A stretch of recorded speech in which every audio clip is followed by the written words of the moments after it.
Good morning everybody, welcome छ हजुरलाई सबैजनालाई मेरो भिडियोमा। यहाँनिर अब हाम्रो सुरु भइरहेको छ। यहाँनिर ल अब हाम्रो बिहा स्टार्ट हुँदैछ। आलु खनेको हेर्नु न यहाँ यसको है जात के हो यो? जात आलु फलेछ है यहाँ।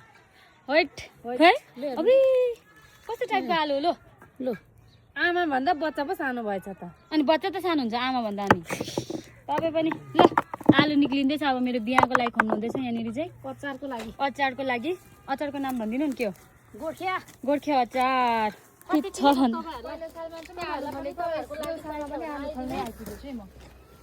अनि भन्नु मन चाहिँ त्यो अरू तपाईँहरूलाई आलु पनि चाहिन्छ भने सम्पर्क गर्न सक्नुहुन्छ है तरकारीको लागि। कति केजी चाहिन्छ। अनि यहाँनिर तपाईँहरूलाई उखु चाहिएमा पनि भन्नु सक्नुहुन्छ। खतरा छ उखु चाहिँ यहाँनिर। उखु कसरी दि? उखु होलसेल छ होलसेल रेटमा। ल सबैजनालाई उखु त यति साह्रो टेस्टी छ, चिनी भन्दा पनि गुलियो। उखुको बिउ पनि पाइन्छ। खानु चाहिँ खाएको छुइनँ तर फ्रेस तरकारी चाहिन्छ भने पनि छ है साथीहरू। गाइसहरू सागकाउली यहाँनिर हेर्नुहोस् न।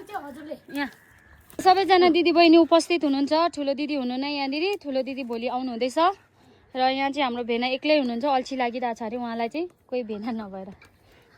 होइन त भेना कस्तो लागिरहेको छ? लो अब खनौँ न राम्रोसँगले। मलाई नगजब टाउको दुख्या छ। नगजब टाउको दुखिरहेको छ। कस्तो भाषा हौ नगजब। नमज्जा नमजा। लो अब भेनाले आलु खानु हुँदैछ। अब टेन्ट तान्नुहुन्छ यहाँनिर। सहर बजारमा बस्ने सहर बजारमा बस्नु भनेको औँठी निक्ल्यो त भेना। रिङ रिङ ऊ रिङ ऊ सेतो। गाइस हाम्रो चाहिँ यहाँ आलु खन्नु हुँदैछ मेरो दिदीले। आमा कति काम गर्नुहुन्छ मेरो दिदीले। यहाँनिर आलु यसो खतरनाक